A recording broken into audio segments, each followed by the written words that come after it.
Now I invite my mummy Lauren to come and give a good message.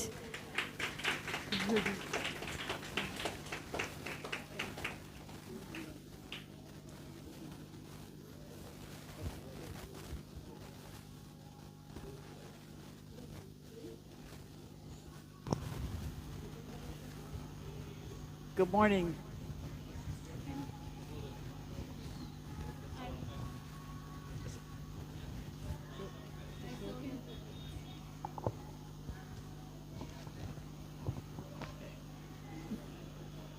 Good morning. Can you hear me? Okay. శుభోదయం. The worship was beautiful. You have a beautiful voice. ఆరాధన చాలా మంచిగా ఉంది. ఇక్కడ చాలా అందమైన కుర్రాళ్ళు ఉన్నారు. It's always a blessing to come here and spend time with Pastor Subarna and his family and his sister. ఇది చాలా ఆనందంగా ఉంది. ఇక్కడికి వచ్చి చర్చిలో ఉన్న పాస్టర్ గారు పాస్టరమ్మ గారిని చూడడం. Okay, better? Okay. We're going to start this morning with Hosea chapter 4, verses 6. యెషయా 4వ అధ్యాయము 6వ వచనం. ఒకసారి చూద్దామా?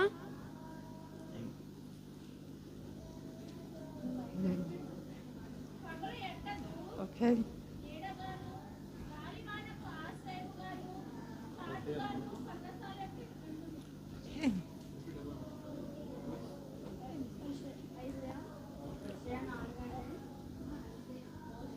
Hosea 4, 6. హోషేయ 4, Okay. 6.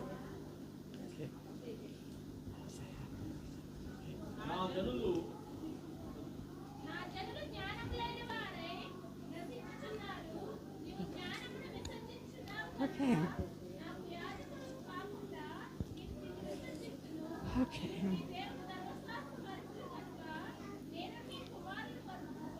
Okay. Okay. I've been coming to India for 16 years, and I've been praying for revival that whole time. నేను భారతదేశానికి 16 సంవత్సరాల నుంచి వస్తున్నాను. క్రైస్తవుల ఉద్యోగం గురించి నేను చాలా సార్లు ప్రార్థన చేస్తూ ఉన్నాను. Okay. And I know your pastors and many of you are also praying for revival. నాకు తెలుసు మీ పాస్టర్లు ఇంకా ఈ సంఘంలో కొంతమంది క్రైస్తవుల ఉద్యోగం గురించి ప్రార్థన చేస్తూ ఉన్నారు. And God wants revival more than any of us. దేవునికి ఈ క్రైస్తవ ఉద్యోగం మనం చేసేదానికన్నా ఎక్కువ ఆశిస్తున్నాడు. People who have studied past revivals, such as Kathy Waters, say that the key to revival is repentance. కొంతమంది పాస్టర్లు చదువుకుంటారు. అందులో ఒక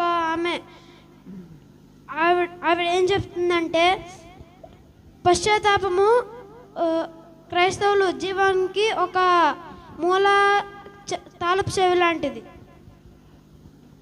We all repent when we are born again. మనం ఎప్పుడు క్రీస్తులో జన్మిస్తామో అప్పుడు మనం అందరం పశ్చాత్తాపడతాం. And we are taught to be faithful to repent any time that we sin. మనము విశ్వాసంగా ఉండాలి దేవుని దగ్గర పశ్చాత్తాపం పడుతున్నప్పుడు. So I asked the Lord, what more do we need to repent? నేను దేవుణ్ణి అడిగాను మనకి ఏం కావాలి పశ్చాత్తాపం పడడానికి. And he said there is one type of sin that many people don't recognize. ఒక పాపం ఉంది. ఆ పాపము ప్రజలు అది గుర్తించలేకపోతున్నారు. And he told me to come and tell you about generational sin. And దేవుడు ఏం చెప్పాడంటే జనరేషనల్ సిన్, తరతరాల పాపం ఉంది, అది ఎవరు గుర్తించలేకపోతున్నారు, అది మీకు చెప్పమన్నారు. This was about 5 years ago. ఇది 5 సంవత్సరాల క్రితంది. But I didn't know very much about generational sin, and I had a hard time finding anything to read about. నిజమేంటంటే నాకు ఈ జనరేషనల్ సిన్, తరతరాల పాపం గురించి తెలీదు, కానీ నేను నేర్చుకోవాలి. But Finally, more people recognize generational sin, and books have been written about it. కానీ చాలామంది ప్రజలు ఈ జనరేషనల్ సిన్ తరతరాల పాపాన్ని గుర్తించలేకపోతున్నారు. I still have more to learn, but I'm going to tell you what I learned so far. నేను ఇంకా చదవాలి ఈ జనరేషనల్ సిన్ గురించి, కానీ నేను ఇప్పుడు దాకా చదువుకున్నది నేను మీతో పంచుకోవాలనుకుంటున్నాను. There are two types of generational sin: national sin and family sin. రెండు రకాల తరతరాల పాపాలు ఉన్నాయి. మొదటిది ఏంటంటే నేషనల్ జనరేషనల్ సిన్, అంటే దేశంలోని తరతరాల పాపం. ఇంకా ఫ్యామిలీలో తరతరాల పాపం. National sin happens when countries go against the will of God. ఈ దేశంలో జరిగే తరతరాల పాపం ఎప్పుడు జరుగుతుందంటే దేవుడు చెప్పింది మనం పాటించకుండా, దేశమంతా దేవుడు చెప్పింది పాటించకుండా అగైన్స్ట్గా వ్యతిరేకంగా వెళ్ళేదాన్ని అప్పుడు ఈ తరతరాల పాపం జరుగుతుంది. And every country has national sin. ప్రతి దేశానికి తరతరాల పాపం ఉంటుంది. But before we go any further, we're going to read what the Bible says about generational sin. మనం అందులోకి వెళ్ళే ముందు ఈ బైబిల్లోని మనం చూడాలి తరతరాల పాపం గురించి. We're going to read Exodus chapter 34, verses 6 and 7. నిర్గమకాండం 34వ అధ్యాయము 6 నుంచి 7 వచనాలు.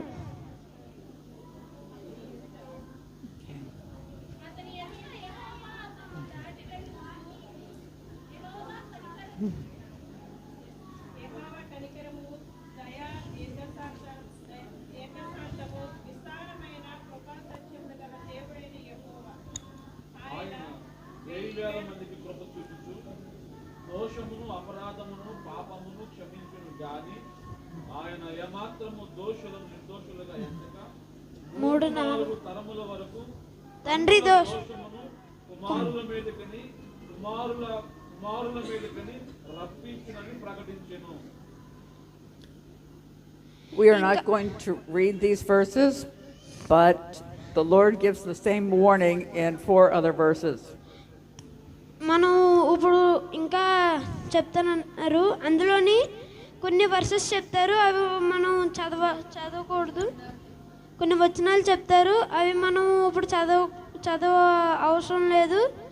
కానీ ఇప్పుడు ఇచ్చిన వార్నింగే ఆ వచనాల్లో కూడా ఉంటుంది.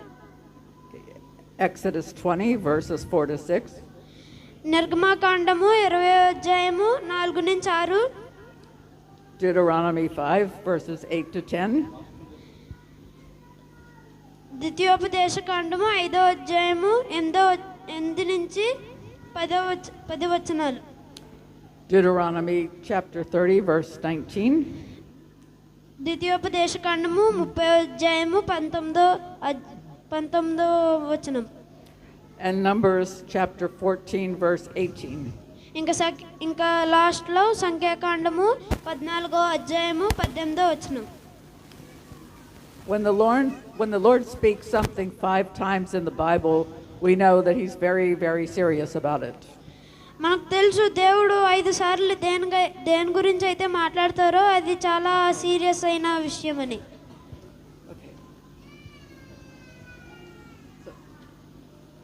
National sin is probably the hardest to get rid of. దేశపు తరతరాల పాపము చాలా హార్డ్గా ఉంటుంది, దాన్ని తీయాలంటే కష్టతరంగా ఉంటుంది, దాన్ని తొలగించాలంటే. The United States now embraces and recommends and embraces homosexuality. United స్టేట్స్లో దేశపు తరతరాల పాపం ఏంటంటే హోమోసెక్షువాలిటీ అంటే హోమోసెక్షువాలిటీ, అబోర్షన్ కూడా. హోమోసెక్షువాలిటీ ఏంటంటే ఆడవాళ్ళే పెళ్లి చేసుకోవడం, అబ్బాయిలే పెళ్లి చేసుకోవడం, దీన్ని హోమోసెక్షువాలిటీ అంటారు. It is a sin and it is not right to promote sin. ఇది సిన్ను కానీ ఇది పాపం, కానీ అక్కడ వాళ్ళు దీన్ని ఇది పాపం, ఇది పాపం కాదు, ఇది నార్మల్లే అంటున్నారు. And when you start accepting sin as okay, that can lead to generational sin in your family. ఒకవేళ మీరు ఈ సిన్ని తీయకపోతే అది మీ తరతరాల పాపంలాగా అవుతుంది. Anyone who speaks against homosexuality in the United States is made fun of by other people. United స్టేట్స్లోని ఈ homosexuality గురించి అక్కడ వ్యతిరేకంగా మాట్లాడితే అక్కడ ఉన్న వాళ్ళందరూ ఇది మనల్ని చూసి నవ్వుతారు, కొడతారు, ఇంకా చాలా శిక్షలు ఉంటాయి అక్కడ. But it is better to be accepted by God than to be accepted by other people. మనం అది ప్రజలకు చెప్పే బదులు దేవునికి చెప్పి ప్రార్థన చేయడం మంచిది. In India, the national sins are Hinduism and the caste system. ఇండియాలోనేమో ఈ దేశపు తరతరాల పాపం ఏంటంటే హిందూయిజము, ఇంకా caste ఫీలింగ్లు. There are more national sins in both countries, but I'm just giving you some examples. ఇంకా చాలా తరతరాల పాపాలు ఉన్నాయి అన్ని కంట్రీల్లో, కానీ నేను కొన్ని ఎగ్జాంపుల్స్ ఇస్తున్నాను. You all need to stand in the gap and repent of these sins in your country. మనము ఈ పాపాల మధ్యలో నుంచొని మనం పశ్చాత్తాపపడాలి మన దేశం గురించి. You also have to make sure that these sins have no place in your family or in your church. మనం చాలా జాగ్రత్తగా ఉండాలి. మన ఫ్యామిలీ ఇవి మన కుటుంబాల్లోకి రాకూడదు, చర్చిల్లోకి రాకూడదు ఈ పాపాలు. I know this is difficult because many of you have Hindus in your family and the caste system is prevalent all around you. ఇది చాలా కష్టతరమైన పని, ఎందుకంటే మీ కుటుంబాల్లో హిందూయిజం ఉంటుంది, ముస్లిం ఉంటుంది, కాస్ట్ ఫీలింగ్స్ కూడా ఉంటాయి కొంతమందికి. So you should go into your prayer closets and seek the Lord on these issues. మనము మన ప్రార్థన చేసే గదిలోకి వెళ్ళి దేవునికి మొరపెట్టాలి వీటి గురించి. Okay. Besides national sin, there are many other ways that generational sin can enter into your families. ఈ నేషనల్ సిన్ తర్వాత కుటుంబంలోకి వచ్చే తరతరాల పాపం గురించి నేర్చుకుందాం. కుటుంబంలోకి వచ్చే తరతరాల పాపం చాలా మార్గాలు ఉన్నాయి అది రావడానికి మన కుటుంబాల్లోకి. I'm going to give you just a few examples, but there are many others. నేను కొన్ని ఉదాహరణలు ఇవ్వబోతున్నాను, కానీ ఇంకా చాలా ఉన్నాయి, అవి చెప్పడానికి టైం లేదు. One of those ways is through criminal activities. అందులో ఒక వే ఏంటంటే క్రిమినల్ యాక్టివిటీస్, అంటే దొంగతనాలు, హత్యలు, అలాగా కొన్ని examples. When I was in 6th grade, we had a president named John F. Kennedy. నేను 6వ తరగతిలో ఉన్నప్పుడు మా దేశానికి ఒక ప్రెసిడెంట్ ఉండేవారు. ఆ ప్రెసిడెంట్ పేరు John F Kennedy. President Kennedy's father was very, very wealthy. President Kennedy వాళ్ళ తండ్రికి చాలా డబ్బు ఉంది. He made millions of dollars smuggling illegal alcohol into the United States. ఆయన చాలా డబ్బు ఎందుకు వచ్చిందంటే ఆల్కహాల్ మందు పదార్థాన్ని ఇల్లీగల్గా స్మగ్లింగ్ చేశారు. అలాగ చాలా ధనాన్ని ఆయన తెచ్చుకున్నారు. Okay.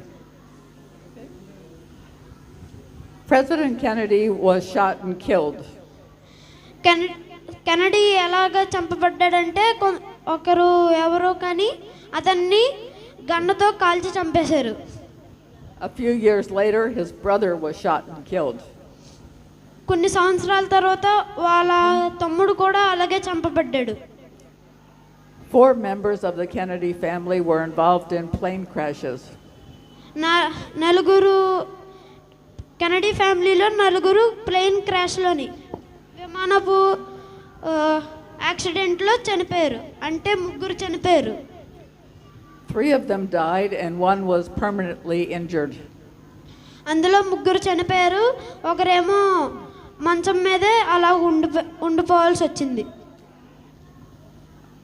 Another 5 members of the family became addicted to drugs or alcohol. ఇంకా 5గురు ఆ ఫ్యామిలీలో ఇంకా 5గురు డ్రగ్స్కి మందు పదార్థాలకి అలవాటైపోయి వాళ్ళు అలా ఎడిక్ట్ అయిపోయారు, బానిసలు అయిపోయారు. And I believe this family was cursed because of the generational sin of the father. నేను అనుకున్నది ఏంటంటే ఈ జనరేషనల్ ఈ తరతరాల పాపం ఎలా వచ్చిందంటే వాళ్ళ కెనడీ వాళ్ళ నాన్న వల్ల వచ్చింది అని నేను అనుకుంటున్నాను. Another way that generational sin can enter in your family is through unholy partnerships. Generational sin మీ కుటుంబాల్లోకి ఎలా రావచ్చు అంటే మ్యారేజ్ ఎవరికి తెలియకుండా వ్యభిచారాలు జరుగుతాయి మీ కుటుంబాల్లో, అలా కూడా రావచ్చు. కొన్ని కుటుంబాల్లో అలా జరుగుతుంది. If your spouse's family has unrepented generational sin, then they can also affect you and your family.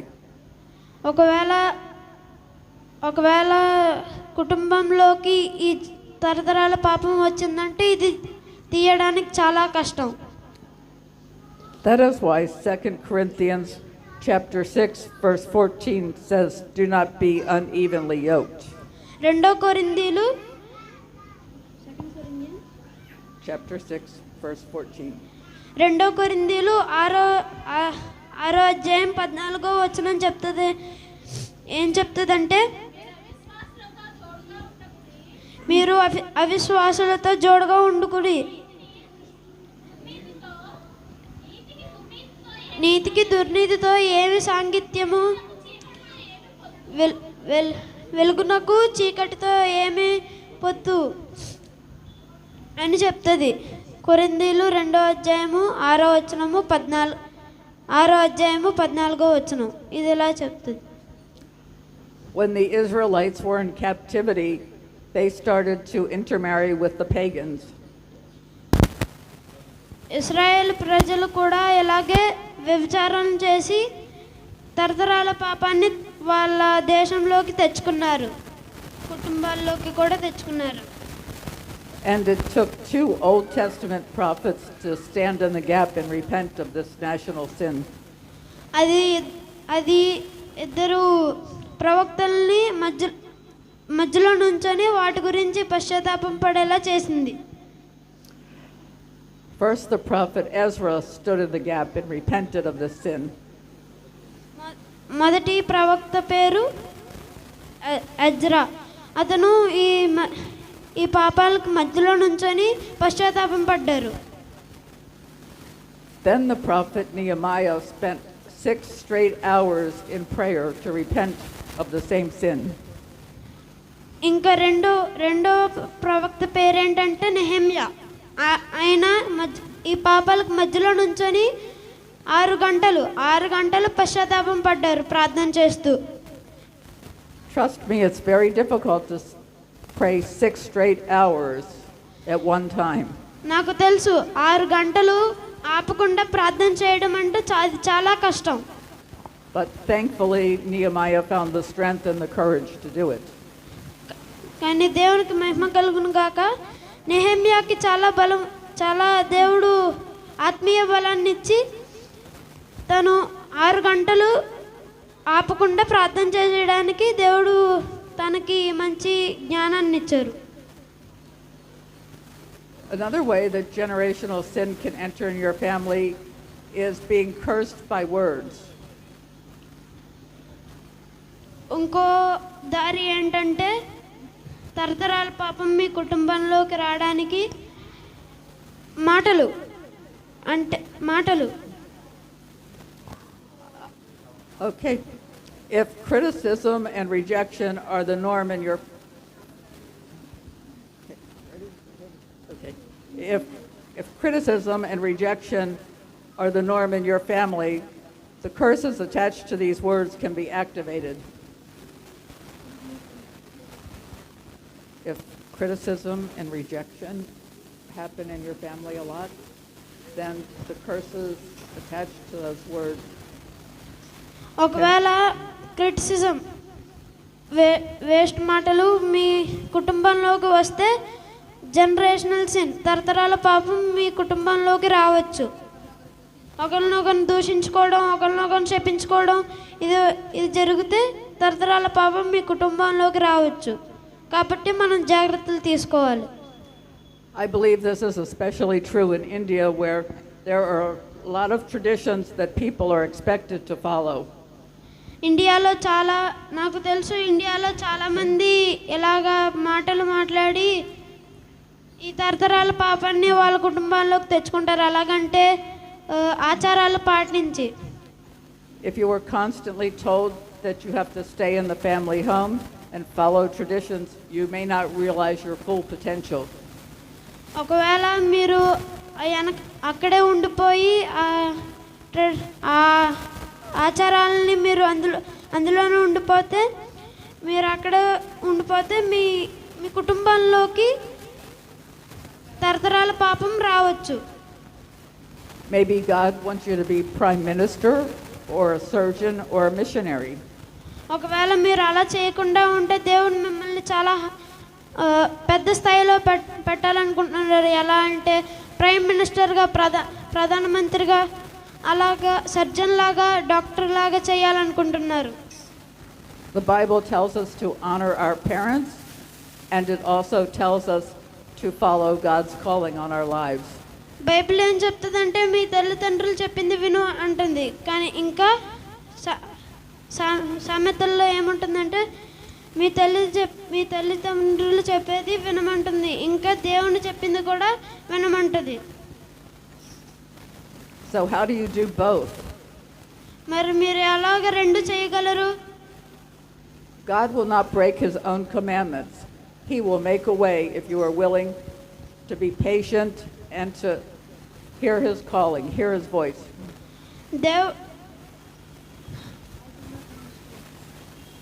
God will not break his own commandments. So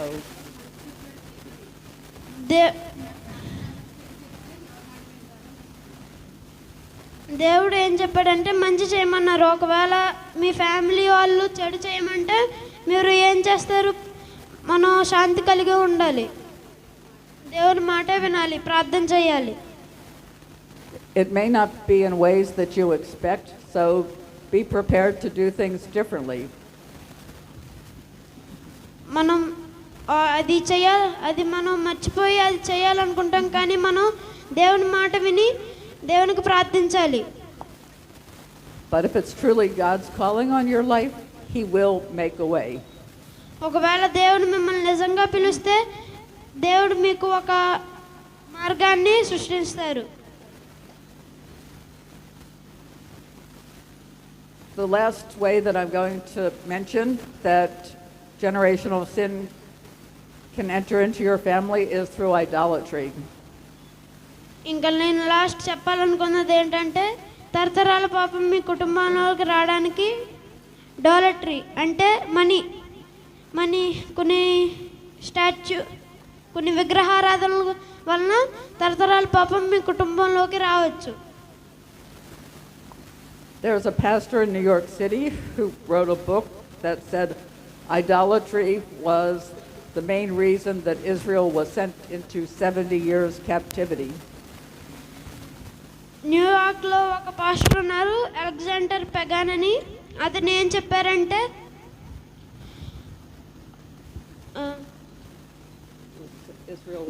డాలట్రీ అనేది మొదటి పాపం అని చెప్పారు,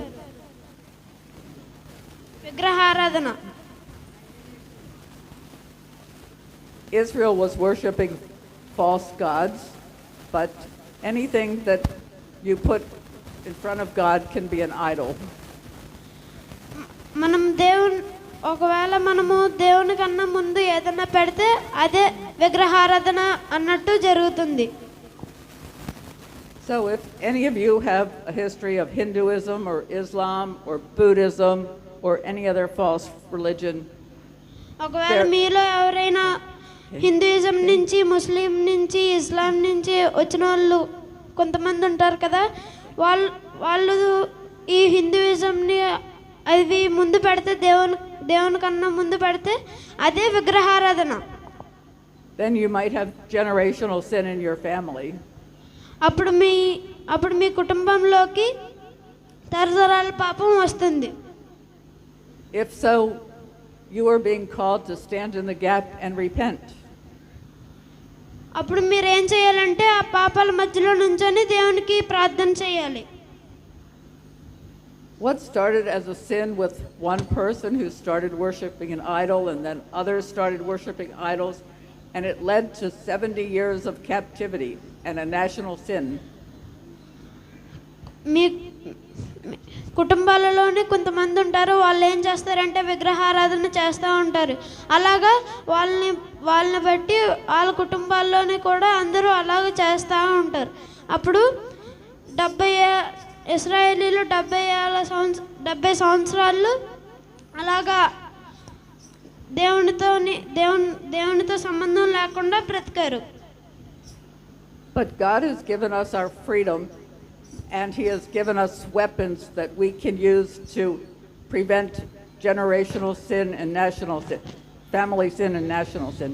దేవుడు కొన్ని ఆయుధాలను ఇచ్చాడు మనకి. ఏంటంటే ఆ ఆయుధాలతో మనము ఈ తరతరాల పాపాన్ని కొట్టివేయచ్చు. We can stand in the gap and use the weapons of praise, worship, prayer, fasting, and repentance. ఆ ఆయుధాలు ఏంటంటే ప్రార్థన, ఆరాధన, పశ్చాత్తాపం. ఇవి మనం ఈ ఆయుధాలను తీసుకొని పాపం మధ్యలో నుంచొని మనం పశ్చాత్తాపం పడాలి. వీటితోని మనం ఈ తరతరాల పాపాలని ఎదుర్కోవాలి, జయించాలి. When you stand in the gap and use these weapons, generational sin and generational curses must flee. ఒకవేళ మీరు ఈ ఆయుధాలని వాడుకొని జనరేషనల్ సిన్ని పోగొడితే అది ఖచ్చితంగా పోవాలి. And my prayer is that you will answer God's call to stand in the gap, and that you will become a beacon in Rajamundry and all of Andhra Pradesh for revival. మనము ఈ పాపం మధ్యలో నుంచొని పశ్చాత్తాపం పడితే రాజమండ్రిలో first మన సంఘంలోని దేవుడు క్రైస్తవ ఉద్యమాన్ని స్టార్ట్ చేయాలనుకుంటున్నాడు. Amen. So I'm also praying that when I come back, I will come back to a huge revival throughout India. నేను మళ్ళీసారి వచ్చినప్పుడు ఇక్కడ నేను క్రైస్తవుల ఉద్యమాన్ని చూడాలనుకుంటున్నాను. హల్లెలూయా. Thank you all so much, and God bless you. దేవుడు మిమ్మల్ని దీవించును గాక. ఆమేన్.